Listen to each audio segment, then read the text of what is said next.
स्वागत आप सभी का आपके अपने YouTube चैनल मेरा घर मेरा स्कूल में। और आज हम देखेंगे class 12th subject biology pre board exam 2021 का जो प्रश्न पत्र है इसका संपूर्ण हल आज के इस वीडियो में हम देखने वाले हैं।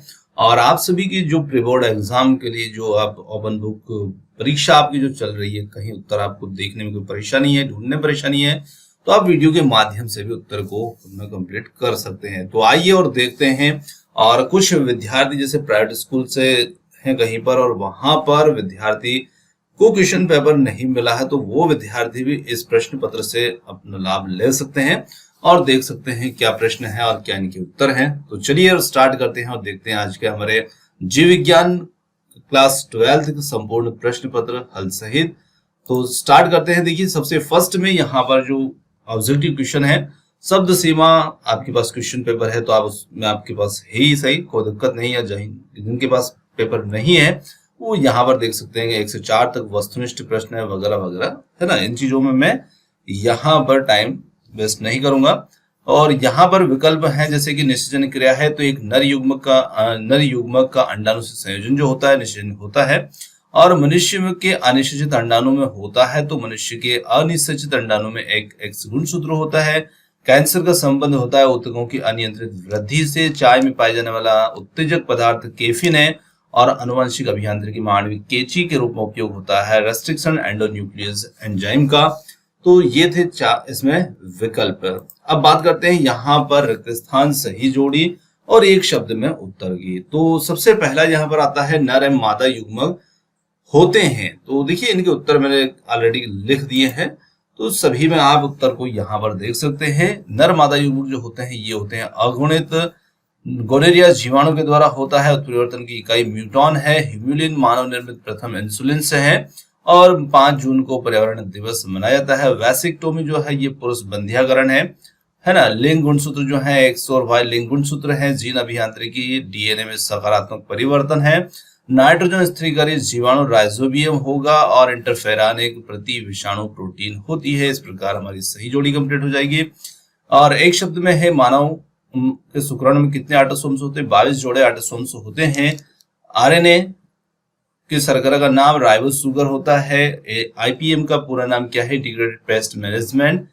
और जीएमओ का पूरा नाम क्या है? Genetically modified organism. और लाइकेन में सहजीवी रूप में कौन कौन से 2 जीव पाए जाते हैं? तो ये होते हैं कवक और शैवाल। इस प्रकार से हम इन 5-5 अंक वाले जो ऑब्जेक्टिव टाइप एक वाक्य रिक्त स्थान सही जोड़ी का हल इसमें कर लेंगे। अब यहाँ पर जो भी हमारे क्वेश्चन है 2 अंक वाले, 3 अंक वाले और इसी के साथ में 5 अंक वाले, ठीक है, इन सभी प्रश्नों का हल हम देखते हैं। देखिए फर्स्ट क्वेश्चन आता है अनिषेक जनन क्या है और बहुभ्रूणता क्या है। तो आपकी जो भी इच्छा हो आप किसी भी प्रश्न का उत्तर लिख सकते हैं। यदि आपके पास अनिषेक जनन का उपलब्ध है, वो मिल चुका है तो उसे लिख सकते हैं। बहुभ्रूणता का मिल गया तो वो लिख सकते हैं। अब मैंने यहाँ पर दोनों में से एक का उत्तर यहाँ पर आपको दिया है, आप चाहे तो इसे भी लिख सकते हैं। तो यहाँ पर मैंने जो आंसर दिया है ये अथवा वाला है, बहुभ्रूणता वाला। ठीक है, बहुभ्रूणता क्या होती है? जब एक ही बीज में एक से अधिक भ्रूण पैदा हो जाते हैं तो इस प्रकार का जो प्रजनन की जो दशा होती है उसी को हम बहुभ्रूणता कहते हैं। आपका प्रश्न 2 अंक के लिए है तो 2 अंक के लिए यहाँ पर उत्तर पर्याप्त होता है। बहुभ्रूणता नींबू जाति के पौधों में सामान्य रूप से पाई जाती है। यहाँ अब तक ठीक है, आप 2 अंक में से लिख सकते हैं। बाकी का जो है 3 अंक या 5 अंक के हिसाब से उत्तर होता है, तो मैंने थोड़ा सा बड़ा भी यहाँ पर लिख रखा था। ठीक है, चलिए अगला क्वेश्चन आता है मेंडल के द्वारा प्रतिपादित अनुवांशिकी संबंधी 2 नियम लिखिए अथवा टेस्ट क्रॉस एवं बैक क्रॉस को समझाइए। मेंडल वाला भी प्रश्न सरल है, टेस्ट का बैक क्रॉस वाला भी सरल है।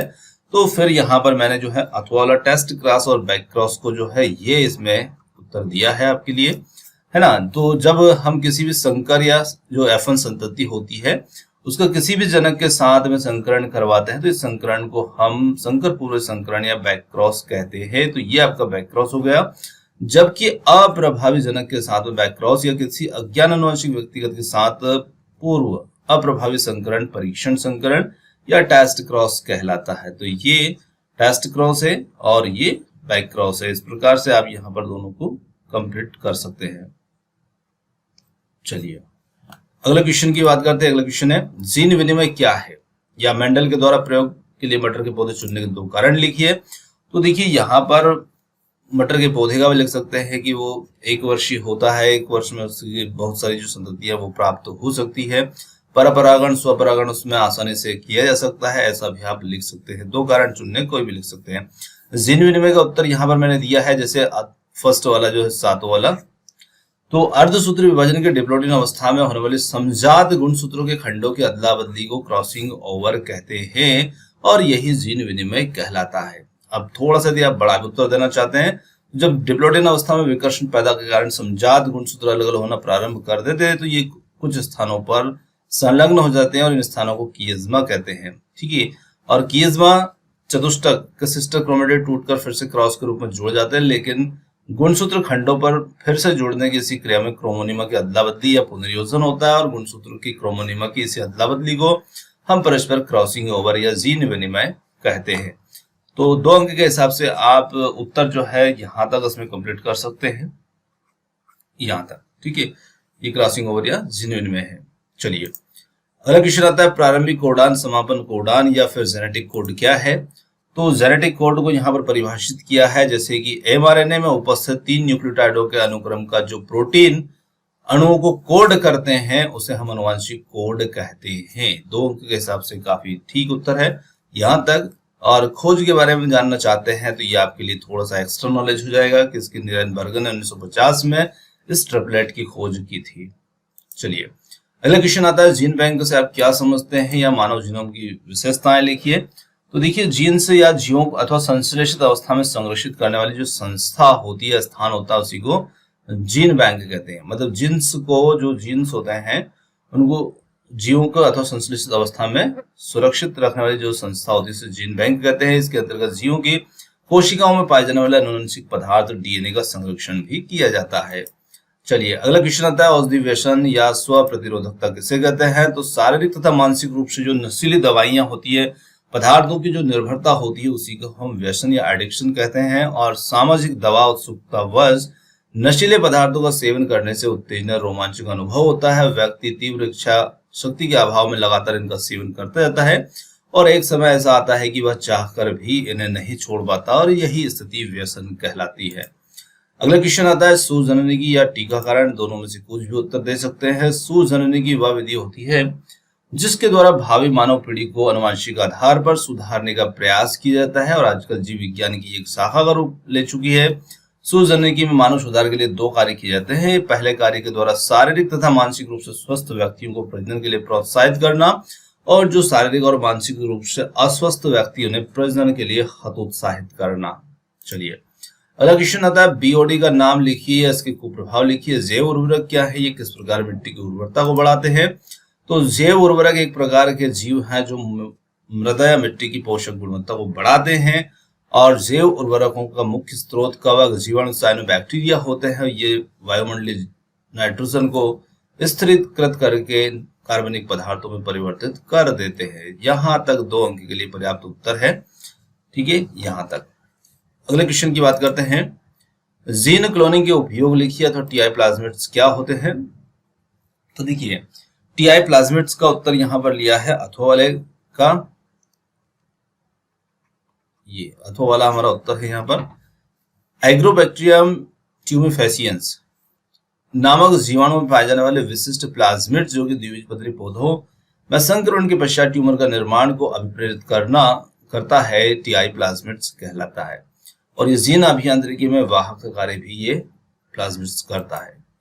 अगला क्वेश्चन आता है, सहजीविता या पारजीविता से आप क्या समझते हैं। तो सहजीविता बहुत ही सरल सा और अच्छा सा प्रश्न। 2 जातियों का ऐसा संबंध जिसमें एक दूसरे को दोनों लाभ पहुंचाते हैं और साथ साथ जीवित रहते हैं, जैसे लाइकेन हुआ, और है ना, जैसे लाइकेन एक ऐसा जीव है जिसमें एक कवक तथा शैवाल एक समूह साथ साथ रहते हैं और अपना जीवन यापन करते हैं और सहजीविता का उदाहरण है। अगला क्वेश्चन आता है, एमनियोसेंटेसिस या जनसंख्या विस्फोट के कारण, दोनों में से कोई सा भी उत्तर लिखे। बहुत सरल प्रश्न है। तो जनसंख्या वृद्धि के यदि हम कारण की बात करते हैं कि इसके 3 कारण हमें दिखाना, तो जैसे स्वास्थ्य सुविधाओं के कारण शिशु मृत्यु दर में कमी आना, मातृ मृत्यु दर में कमी आना, ये भी जनसंख्या वृद्धि का कारण है। जनन योग्य व्यक्तियों की संख्या में वृद्धि का होना, अच्छी स्वास्थ्य सेवाओं के कारण, जीवन स्तर में सुधार के कारण, अशिक्षा के कारण, परिवार नियोजन के साधनों का ज्ञान न होना और परिवार नियोजन के तरीकों का पूर्ण रूप से न अपनाया जाना, ये भी कारण है। और भी कारण हम लिख सकते हैं, जो भी आपको सरल लगते हैं वो आप लिख सकते हैं। अगला क्वेश्चन आता है, मानव शरीर पर अल्कोहलिया के कुप्रभाव समझाइए, एड्स की रोकथाम के 3 उपाय लिखिए। तो देखिए, एड्स या यौन संक्रमित जो रोग होते हैं, ये रोग एसटीडी कहलाते हैं, है ना, और ये जनन मार्ग संक्रमण आदि भी ने कहा जाता है। तो सीधे हमें यहाँ पर कारण देखना है, एचआईवी एड्स के रोकथाम के उपाय। तो देखिए, किसी भी अनजान व्यक्ति या अनेक व्यक्तियों से यौन संबंध ना रखें, मैथुन के समय कॉन्डोम्स का यूज करें, रोग की आशंका होने पर तुरंत योग्य चिकित्सक से संपर्क करें और पूरा इलाज करवाएं। चलिए, अगला क्वेश्चन है, बायोपायरेसी किसे कहते हैं? तो बायोपायरेसी जो होती है, बहुराष्ट्रीय कंपनियों के द्वारा दूसरे संगठनों के द्वारा किसी राष्ट्र या उससे संबंधित लोगों से बिना व्यवस्थित अनुमोदन या क्षतिपूर्ति भुगतान के जैव संसाधनों का उपयोग करना जो होता है, बायोपायरेसी कहलाता है। इसे एक तरह से हम जैविक चोरी भी कह सकते हैं या जैविक डकैती। अगला क्वेश्चन आता है, पारजनिक जंतु क्या है और किसी एक का उदाहरण दिखाइए या पुनर्योजन डीएनए तकनीक, उसके महत्व और उपयोग को लिखिए। तो 3 अंक के हिसाब से जो उत्तर हमें लिख के यहाँ पे देना है, जीन क्लोनिंग या पुनर्योजन डीएनए तकनीक विज्ञान के सभी क्षेत्रों में अत्यधिक उपयोग सिद्ध हुई। इस तकनीक के महत्व और उपयोग इस प्रकार से हैं, जैसे पुनर्योजन डीएनए तकनीक जीन क्लोनिंग के द्वारा हमें वांछित गुण वाले जीनों या अन्य जंतु पौधों में प्रतिरोध करके अच्छी किस्म तैयार करने में सफलता प्राप्त हुई है। इस तकनीक के द्वारा आनुवंशिक रोगों का भ्रूण अवस्था में ही पता लगाया जा सकता है और डीएनए तकनीक की सहायता से डीएनए जीन के क्रमीकरण में सहायता मिलती है। इस तकनीक की सहायता से विभिन्न प्रकार की पुनर्योजन वैक्सीनों का विकास किया जा गया है ना, या जाता है। उदाहरण हेपेटाइटिस बी वैक्सीन आती है। तो देखिए, यहाँ पर 3 अंक का आपका उत्तर है, तो आप 3 यहाँ पर इसके उपयोग लिख सकते हैं, तो यहाँ तक लिख सकते हैं। इसके द्वारा जीन क्रिया नियमन के अध्ययन में भी सुविधा हुई। चलिए, अगला क्वेश्चन की बात करते हैं, जली पौधों के विशिष्ट लक्षण लिखिए। तो जली पौधे जो होते हैं, इनके क्या विशिष्ट लक्षण होते हैं? इन पौधों में बाह्य त्वचा उपत्वचा का अभाव होता है, यानी कि बाह्य त्वचा उपत्वचा नहीं पाई जाती है। पौधों में जड़ तंत्र अल्प विकसित होता है, जड़ें प्राय छोटी शाखा रहित होती है। वाल्फिया नामक आवृतबीजी पादप में तो जड़ों का ही अभाव होता है। इन पौधों के शरीर में बड़े बड़े अंतराकोशी के अवकाश होते हैं, जो वायु संचार के सहायक होते हैं, पौधों को तैरने में भी सहायता करते हैं। इन पौधों का संपूर्ण पादप शरीर जल खनिज पदार्थों के अवशोषण में भी सहायक होता है। तो यहाँ भी प्रश्न हमारा 3 अंक का है, तो 3 या 4 इसमें आप लिख सकते हैं। ठीक है, चलिए अगला क्वेश्चन है, स्वपरागण परपरागण, ये भी अच्छा प्रश्न है। स्पर्मेटोजेनेसिस oogenesis दोनों ही यहाँ पर बहुत अच्छे प्रश्न है, 5 अंक के लिए प्रश्न है। तो देखिए, शुक्र जनन या अंड जनन की बात करते हैं, तो शुक्र जनन जो क्रिया होती है ये वृषण में होती है, यह अंडाशय में होने वाली क्रिया है। यह गुणन प्रवस्था बनी शुक्र कोशिकाएं स्पर्मेटोगोनिया स्वतंत्र रहती है और इसमें गुणन प्रवस्था में बनी अंडजनक कोशिकाओं में से अधिकांश पुटक कोशिकाओं का निर्माण करती है। शुक्र जनन कोशिकाएं शुक्राणु का निर्माण करेंगी, इसमें अंडाणु जनक कोशिका अंडाणु का निर्माण करेगी। इसमें वृद्धि अवस्था छोटी होगी, इसमें बड़ी होगी, है ना। इसमें वृद्धि अवस्था में कोशिका द्रव्य व आरक्षित पदार्थों से अधिक वृद्धि नहीं होती है, इसमें अधिक वृद्धि हो जाती है। और दोनों परिपक्वन विभाजन वृषण पूर्ण होते हैं, इसमें दोनों में परिपक्वन विभाजन अंडाशय के बाहर होते हैं। 5 अंक का प्रश्न, आप 6 तक इसमें लिख सकते हैं, है ना। 6 अंतर इसमें दिखा सकते हैं और जरूर नहीं कि ये आपको कठिन लगे, आप अपने हिसाब से भी सरल उत्तर को ढूंढ सकते हैं, कोई दिक्कत नहीं है। चलिए अगला क्वेश्चन लेते हैं, मानव लिंग निर्धारण की प्रक्रिया को समझाइए या डीएनए आरएनए में अंतर क्या है बताइए। तो दोनों में से कोई भी प्रश्न लिख सकते हैं, दोनों ही बहुत अच्छे प्रश्न हैं। देखिए, सबसे पहले यदि हम बात करते हैं तो मनुष्य की जो प्रति कोशिका होती है उसमें 23 जोड़े गुणसूत्र होते हैं, 22 जोड़े एक समान होते हैं जिन्हें हम कहते हैं ऑटोसोम्स। 23वां जोड़ा अन्य से भिन्न होता है, इसे लिंग गुणसूत्र कहते हैं। और 23वें जोड़े में नर के अंदर एक बड़ा एक छोटा गुणसूत्र होता है जिसे XY से व्यक्त करेंगे। मादा में 23वें जोड़े गुणसूत्र एक समान होते हैं, X से व्यक्त करेंगे। और इस प्रकार से नर और मादा में नर में 2 प्रकार के शुक्राणु बनते हैं, 22+X और 22+Y। अतः इसके विपरीत मादा के सभी 22+X अंडाणुओं में 22+X गुणसूत्र पाए जाएंगे। और निषेचन के समय जब भी किसी X अंडाणु वाले गुणसूत्र से जो X गुणसूत्र वाला शुक्राणु मिलेगा तो संतान XX बनेगी, यानी कि मादा बनेगी। और जब किसी अंडाणु से Y गुणसूत्र वाला शुक्राणु मिलता है तब संतान जो होती है XY लिंग गुणसूत्र बनेगा और संतान नर होगी। इस प्रकार से लिंग निर्धारण की प्रक्रिया को हम बता सकते हैं। इसमें रेखा चित्र हमें बनाना है इस प्रकार से, जैसे फादर मदर है, इनके अंदर जो गुणसूत्र है इसमें 2 प्रकार के गुणसूत्र शुक्राणु बन रहे हैं, X और Y वाले। ऐसे मादा के अंदर भी सेम सभी X वाले हैं। तो जब X वाला इस X वाले के साथ मिलेगा तो संतान लड़की होगी ये, और जब Y वाले के साथ X मिलेगा संतान लड़का होगा ये वाला। ठीक है, तो इस प्रकार से हम रेखा चित्र के माध्यम से इसे बता सकते हैं। अगला आता है यहाँ पर, भारत में वन्य जीवों की विलुप्ति के कारणों की विस्तृत व्याख्या कीजिए, जैविक विविधता के संरक्षण के 5 उपाय लिखिए। दोनों प्रश्न बहुत ही अच्छे मजेदार विषय है, किसी भी उत्तर को आप यहाँ पर दे सकते हैं। जैसे वन्य जीव क्यों विलुप्त हुए, शिकार के कारण से, उनका शिकार क्यों हुआ, है ना, औद्योगिकरण के कारण से, नगरीकरण के कारण से। तो इस प्रकार से हम कोई भी कारण यहाँ पर दिखा सकते हैं। तो यहाँ पर जैसे मैंने यहाँ लिखा अथवा वाला उत्तर कि जैविक विविधता के संरक्षण के उपाय लिखिए, तो पहले थोड़ा सा जैविक संरक्षण को समझाया गया है कि जब भी कोई जीव कभी कभी अकेला नहीं रहता बल्कि सभी जीवों के समूह में एक साथ रहने का प्रयास करता है और इसी कारण किसी स्थान विशेष में विविध प्रकार के जीव पाए जाते हैं। जैविक विविधता का सबसे बड़ा कारण यह है कि इस भोजन, आवास, पर्यावरण, दूसरी उपयोगी वस्तुओं के लिए एक दूसरे पर ये निर्भर रहते हैं, और चूंकि सभी एक दूसरे पर निर्भर होते हैं इसी कारण जैविक विविधता को बनाए रखना आवश्यक है, और जैविक विविधता को बनाए रखने वाले उपायों को ही जैविक विविधता संरक्षण कहा जाता है। अब देखिए, जैविक विविधता जीव जंतु, पौधे, वनस्पति सभी इसमें शामिल हो जाते हैं। तो जैविक विविधता जो होती है इससे या जीव जंतुओं के माध्यम से हमारा जो प्राकृतिक संतुलन होता है उसमें स्थापन बना रहता है, वो संतुलित बना रहता है। इनसे कई प्रकार की हमें आर्थिक महत्व की वस्तुएं भी प्राप्त होती है, जैसे दांत है, त्वचा, सींग आदि ये वस्तुएं भी बनाई जाती है। और वैज्ञानिक शोध कार्य में भी इनका उपयोग होता है। मनोरंजन की दृष्टि से देखें, प्राकृतिक आवास में हमें देखने में बहुत आनंद मिलता है। धार्मिक सांस्कृतिक मूल्य के साथ साथ हमारी धार्मिक भावनाएं और सांस्कृतिक भावनाएं भी इनसे जुड़ी होती है। तो जीवों का संरक्षण कहते हैं या जैविक विविधता का बात एक ही है, क्योंकि जीव ही जैविक विविधता के अंतर्गत शामिल आ जाते हैं। तो इस प्रकार से हम इन सभी प्रश्नों का उत्तर यहाँ पर लिख करके ऐसे कंप्लीट कर सकते हैं, और उम्मीद करते हैं कि वीडियो आपको पसंद आया होगा। वीडियो पसंद आया तो वीडियो को लाइक, शेयर और चैनल को सब्सक्राइब करना मत भूलिएगा। और अगला वीडियो आप कौन से विषय पर चाहते हैं कमेंट्स करके जरूर बताइएगा। आपने समय दिया उसके लिए बहुत बहुत धन्यवाद। Thanks for watching. मिलते हैं जल्दी एक और अगले नए वीडियो के साथ। धन्यवाद।